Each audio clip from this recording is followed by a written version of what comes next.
प्रलयकारी धनुष।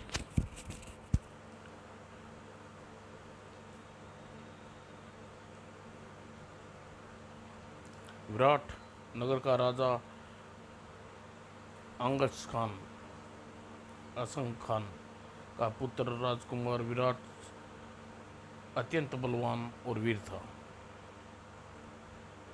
वह किसी भी प्रकार युद्ध हो, राजकुमार प्रतिद्वंदियों को सदा मुंह की खानी पड़ती।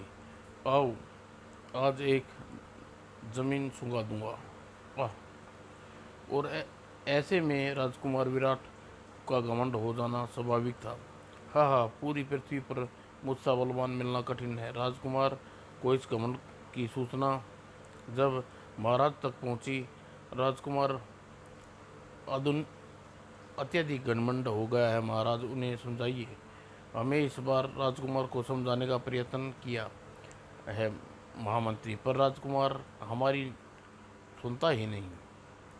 यह राजकुमार जी के लिए उचित नहीं है महाराज। आखिर आगे जाकर राजकुमार इस राज्य का कार्यभार संभाल लेंगे, और अगर राजा घमंडी हो तो वह प्रजा पर राज कैसे कर पाएगा।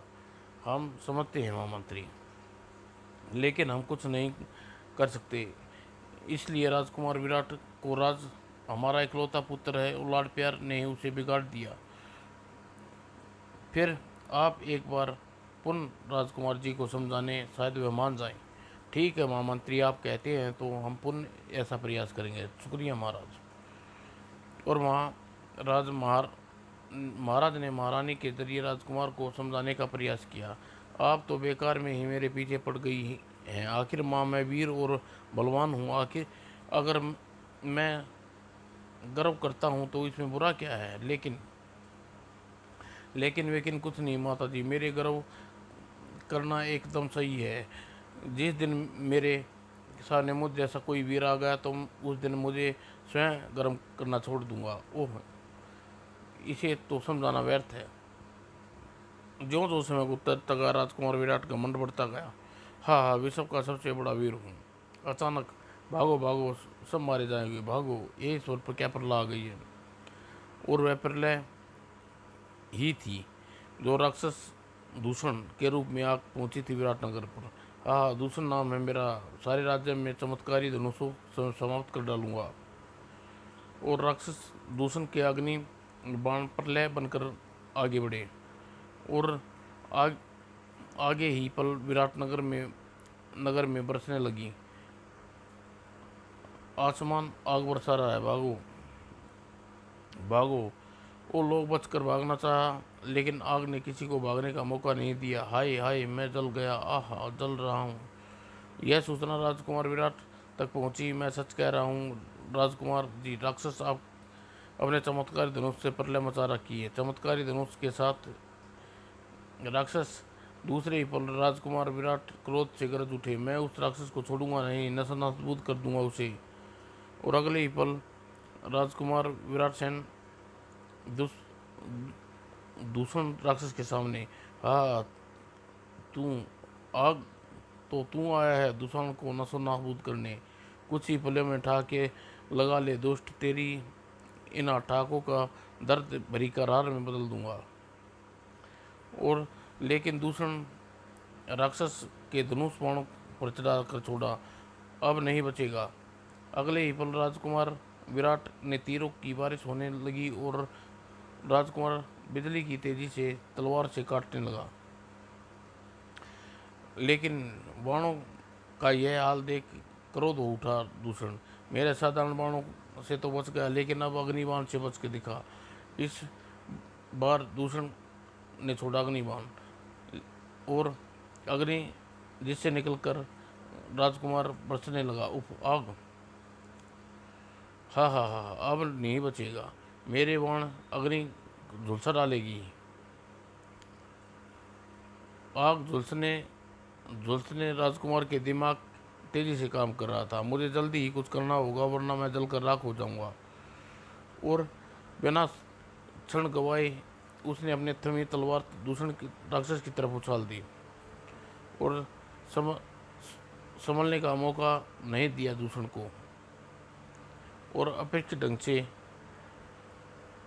ढंग से किया। राजकुमार ने नीचे जा गिरी, उसकी गर्दन कट के नीचे जा गिरी। इसी प्रकार प्रजावासी प्रशंसा से नाच उठे, राजकुमार विराट जिंदाबाद। लेकिन राजकुमार आगे बढ़कर दूसरे राक्षस के चमत्कारी धनुष उठा लिया। मैं इन धनुषों का स्वामी हूँ। और उसे गर्व से ठाका लगाया वातावरण में, हाँ हाँ, मैं विश्व का सबसे शक्तिशाली राजकुमार, अब प्रलयकारी धनुष का स्वामी। और फिर उसने धनुष का कटार बजाया। जब भी शत्रुओं मेरे सामने आएगा, धनुष के कंठ के वार से मौत बनकर बरसेगा। और कुछ ही दिनों बाद पड़ोसी देश विराटनगर पर अपनी विशाल सेना से साथ आक्रमण कर दिया।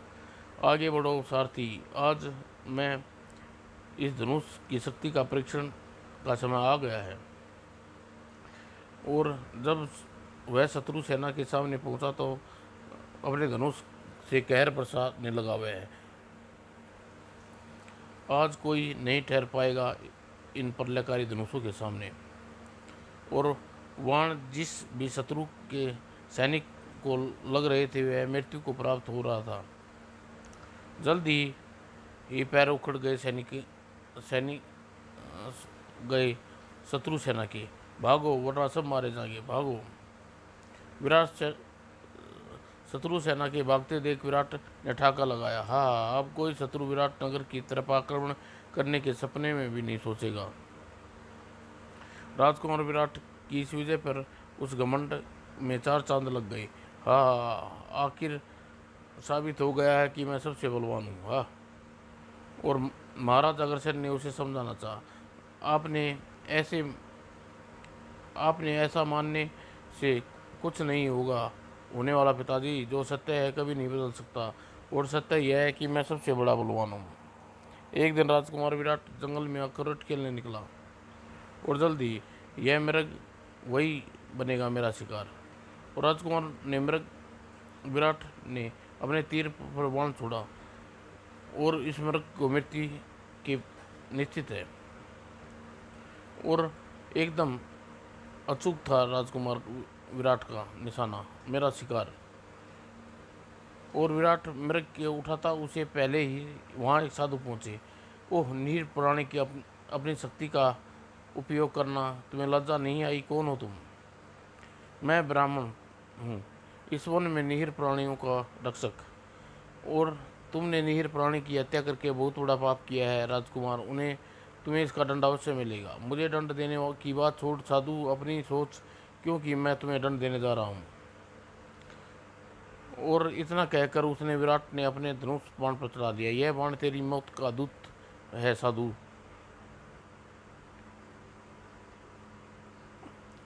और ब्रह्म ऋषि संभल भी न सके और बाण बरसने लगे। आह, ओह, मेरी दूसरी बाह भी गई, और अब एक पैर भी। आह, कच्छ। और गिर उठा राजकुमार, गरज उठा राजकुमार विराट राज, तुझे मौत न देकर जीव छोड़ रहा हूँ, ताकि तू लोगों को यह सबक बने कि सामने सिर उठाकर बात करने से सपने देख रहे थे। और इतना कहकर ठाका लगाकर राजकुमार घोड़े पर आगे बढ़ गया, और पीछे छोड़ गया दर्द से बुरी तरह कराते ऋषि को।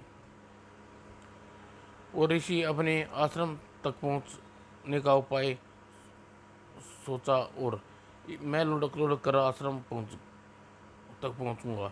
और आश्रम ऋषि के रतन कुमार आश्रम में ऋषि पुत्र रतन कुमार जब ऋषि की हालत देखी तो हलक फाड़कर चीख उठा, पिताजी।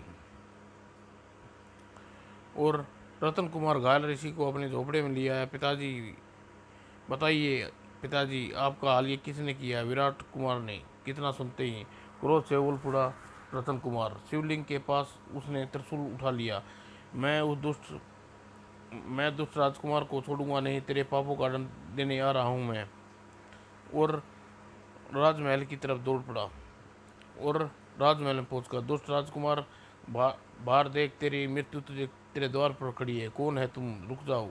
सैनिकों रतन कुमार को रोकना चाहा, लेकिन वह चीते सी तेजी से टूट पड़ा सैनिकों पर। मुझे रोकना तुम्हारे बस की बात नहीं दोस्त। पास खड़े अन्य सैनिक सतर्क हो गए। चलो साथियों, रोको उस युग को।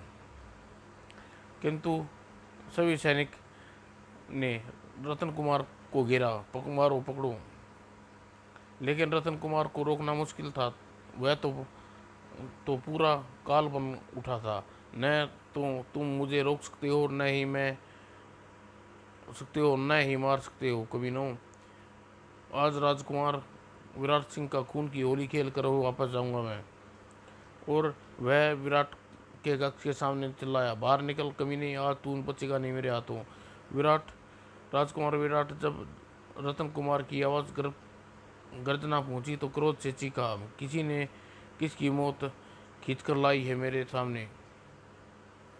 और क्रोध से बनमनाता हुआ बाहर कौन है तू? मैं मुझे नहीं पहचाना? दुष्ट राजकुमार, तूने ऋषि का पुत्र हूँ। रतन कुमार नाम है मेरा। मौत तेरी मौत बनकर आया हूँ यहाँ। और यह त्रिशूल निश्चित ही तेरी गर्दन काटकर पृथ्वी पर तेरा बोझ कम कर देगा। उधर रतन कुमार ने त्रिशूल फेंका और रतन कुमार का विराट धनुष बाण पर चढ़ा दिया। देखता हूँ कि आज कौन सा किसकी मौत बनता है।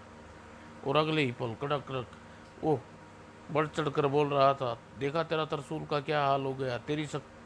तेरी मौत तेरे सामने लेकर आई है ऋषि पुत्र। अब ठीक है, त्रिशूल की बात ही तेरे शरीर भी दो टुकड़ों में बांट दूंगा, लेकिन तुझे मुझे यातना ऐसी यातना दूंगा तेरी आत्मा कांप उठेगी। और संभाल मेरी यातना का यह पहला वार। और अग्नि बाण रतन कुमार पर छोड़ दिया, जिसे आग निकलकर रतन कुमार के शरीर को आग इस आग में तू जल मरेगा रतन कुमार। हा हा हा। आग से बुरी तरह झुलस उठा रतन कुमार। ओह, यह आग मुझे जला डालेगी। और अग्नि की पीड़ा को ही नहीं सह रहा था रतन कुमार। यह बाण तुझे इतनी दूर उड़ा कर ले जाएगा, तेरी लाश भी किसी को नहीं मिलेगी। और राजकुमार ने बाण छोड़ दिया। जहाँ जाकर मर अज्ञात मौत। और सचमुच बाण के साथ ही ले उड़ा। और उसका शरीर काफ़ी देर तक हवा में रहा, फिर पानी में गिर कर उसकी चेतना लुप्त होती चली गई और लहरों में बहाकर ले जा रही थी। उसे कुछ पता न था। जब उसकी चेतना लौटी, मैं कहाँ हूँ? तुम इस समय ऋषि राजसेन के आश्रम में हो पुत्र। हम ही हैं राजसेन। लेकिन मैं यहाँ कैसे आया? तुम्हारा चेत शरीर इसी नदी में लहरों में के साथ बहता जा रहा था। मेरे शिष्यों ने तुम्हें देखा और नदी में कूदकर तुम्हें बचाकर यहाँ ले आए। लेकिन तुम कौन हो? रतन कुमार ने अपने बारे में याद करने की बहुत कोशिश की, मगर ओह, मैं कौन हूँ? मुझे याद क्यों नहीं आ रहा? यह वह समझ गया हूँ पुत्र। अज्ञात से तू बड़ी स्मरण शक्ति खो गई है। दुख ना करो, जल्द ही सब ठीक हो जाएगा। और आज तुम हमारे शिष्य बनकर ऋषि आश्रम में रहोगे। बहुत अच्छा गुरुदेव। और ऋषि चंद्रसेन चले गए, लेकिन रतन कुमार वहीं खड़ा अपने बारे में सोचता रहा। मैं कौन हूँ, कहाँ से आ रहा हूँ? लेकिन उसे अपने इन प्रश्नों का जवाब न मिला। रतन कुमार वहीं रहने लगा, ऋषि राजसेन की सेवा करने लगा। कुछ ही दिनों में उसे ऋषि के हृदय को जीत लिया। और एक दिन पुत्र विराट नगर के राज्य में एक सम्मेलन है। हम वहाँ जाने का निमंत्रण मिला है, लेकिन हम अस्वस्थ होने के कारण वहाँ नहीं जा सकते। इसलिए हमने निर्णय कर लिया है, हमारी जगह तुम चले जाओ। ठीक है गुरुदेव, आप कह रहे हैं तो मैं चला जाता हूँ। और रतन कुमार अपने साथियों के साथ विराटनगर सम्मेलन में पहुंचा। वह राजमहल दुल्हन की भांति सजा है। अरे भाई राजमहल तो हमारे आश्रम की कुटिया है नहीं है। और कुछ ही देर बाद रतन कुमार ने भोज किया और वह राजमहल घूमने लगा। वाह कितना सुंदर है! राजमहल की कला कलात्मक में डूबा रतन कुमार यह नहीं जानता था कि एक मुसीबत उसके सिर पर टूटी जा रही है। यह तो रतन कुमार है। ओह, मैं तो समझा था कि यह मर गया है, लेकिन आज काफ़ी दिनों बाद इसने आकर मेरे जख्मों को हरा कर दिया है। इसे मौत दिए बगैर चैन से नहीं मिलेगा मुझे। और राजकुमार ने तुरंत ही सैनिकों को बुलाया। तुम ध्यान से सुनो, एक ऐसा कार्यक्रम सौंपने सौंपने जा रहा हूँ जिसे बेहद गुप्त तरीके से तुमको करना है। आदेश दीजिए राजकुमार, हम आपके बताए हर कार्य को गुप्त कर रखेंगे। तो सुनो।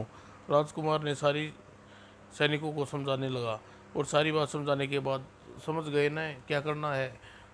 हाँ हाँ राजकुमार, शाबाश, जाओ उठा कर ले आओ शत्रु को।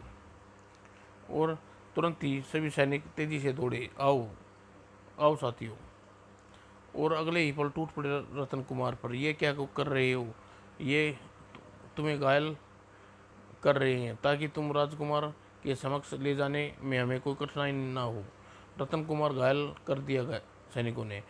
और जब राजकुमार विराट सिंह के सामने, रतन कुमार तुम्हें मौत देने में बड़ी देर से बेचैन थे हम, लेकिन आज नहीं बचेगा तू मेरी वाण रूपी मौत से।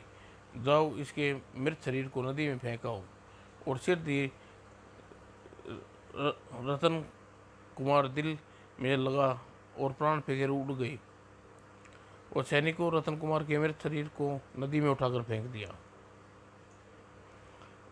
ठीक उसी समय भगवान शिव और पार्वती मार्ग से गुजर रहे थे। पार्वती, देखो वह मानव नदी में बहा जा रहा है, उसे पानी से निकाल लो भगवान। भगवान शिव ने अपनी शक्ति से प्रयोग किया। हमारी शक्ति उसे पानी से बाहर निकाल लेगी। ओह, हम आओ अब हम नीचे चलकर देखते हैं कौन मनुष्य है। ठीक है, चलिए भगवान। और नीचे पहुंचे। अरे यह तो रतन कुमार है। मृत शरीर देखकर हैरान रह गए। ओह, इसके सीने में तीर धंसा हुआ है। पल भर में भगवान शिव सब कुछ समझ गए। ओह, इसके साथ बहुत अधिक अन्याय हुआ है। तो फिर कुछ कीजिए भगवान। जब यह मानव अपने ऊपर अन्याय का बदला नहीं ले लेगा तब तक इसकी आत्मा को शांति नहीं मिलेगी। ठीक कह रही हो तुम, हमें कुछ करना होगा और इसे दोबारा जिंदा कर देते हैं हम। भगवान शिव ने अपने नवजीवन शक्ति का उपयोग किया। और ठीक ठीक एक पल बाद रतन कुमार हड़बड़ा कर बैठ गया। ओह, मुझे क्या हो गया? मैं कहाँ हूँ इस समय? और भगवान शिव की शक्ति बदौलत रतन को स्मरण शक्ति भी वापस लौट आई। तभी उसकी नज़र भगवान शिव और पार्वती पड़ी। प्रणाम स्वीकार कीजिए भगवान, आयुष्मान भव। आशीर्वाद देने के पश्चात आपने अपने बारे में बताओ पुत्र। आप तो अंतर्यामी हैं भगवान, फिर भी आपको बता देता हूँ कि मेरा नाम रतन कुमार है। मैं ब्राह्म ऋषि का पुत्र हूँ मैं। और अपने बारे में सब कुछ भगवान शिव को बताता चला गया। सारी बात बता चुकने के बाद, बहुत अन्याय किया है उस दुष्ट पापी ने मुझ पर। उस अपने ऊपर किए गए एक एक अन्याय का बदला लेना है मुझे उससे। भगवान शिव ने तुरंत ही विराट के बारे में जाने। ओह, राक्षस दूषण का प्रलयकारी धनुष धनु धनुषकारी राजकुमार विराट राज। और अगले ही पल राजकुमार विराट राज के पास प्रलयकारी धनुष है, अतः जब तक उसके पास धनुष है वह कोई नहीं मार सकता। इसलिए हमारी शक्तियाँ से भरा यह त्रिशूल रखो। इसलिए केवल पर तुम अन्याय को खत्म कर सकते हो। और रतन कुमार ने त्रिशूल देकर भगवान शिव और पार्वती अंतर ध्यान हो गए। और रतन कुमार चीखता हुआ भाग खड़ा हुआ अपने लक्ष्य की ओर। और विराट राज, आज तेरे जीवन का अंतिम दिन है। उधर विराट राज अपने सामने जुबान लड़ाते वाले यही अंजाम होता है। तुम हमें तुमने तुम सब ने हमारे खिलाफ सिर उठाया की कोशिश की है। आज सबके सिरों को धड़ से जुदा कर देंगे मेरे मेरे ये बाण। कहने साथ विराट ने बाण छोड़े, लेकिन उसके बाण किसी का सिर काटने से पहले ही उन नष्ट हो जाना पड़ा। यह देख। क्रोध से चीखा अलग फाड़कर राजकुमार विराट, कौन है दुष्ट जिसने मेरे बाणों को काटने का दुस्साहस किया? अपनी मौत बुला ली, जवाब दे। और एक कड़कती आवाज ने चौंका रखा। आज आज मेरी नहीं तेरी मौत आई है कमीने। ओह, तो तू है, तुझे सख्त जान है तू, जो मेरे हाथों 2 बार मौत के मुंह में जाकर भी जीवित बच निकला, लेकिन आज नहीं बचेगा तू। और क्रोध के मारे राजकुमार विराट ने अपने धनुष से कुमार रतन कुमार परवाणों की बारिश कर दी। भगवान शिव के त्रिशूल के आगे तेरे एक नहीं चलेगी। राजकुमार विराट हैरान रह गया यह देखकर। इसके हाथ में थमा त्रिशूल सचमुच भगवान शिव का त्रिशूल लगता है, लेकिन मैं भी हार नहीं मानूंगा। इसके हाथ में थमा त्रिशूल इससे ज़्यादा देर तक नहीं बचा सकता। अब तेरे हर बाण का यही हाल होगा कमीने। और मेरे साधारण बाणों से को काट कर प्रसन्न मत हो रतन कुमार। अभी मेरे पास ऐसे प्रलयकारी बाण हैं जो तुझे पल भर में नष्ट कर देंगे। ले संभाल मेरा अग्निबाण, देख अपने अग्निबाण का दुस्तर। और अब तुझे कोई बाण प्रयोग करने का मौका नहीं दूंगा। रतन कुमार ने त्रिशूल संभाला और फेंक दिया हैरान खड़े खड़े कुमार विराट राज पर।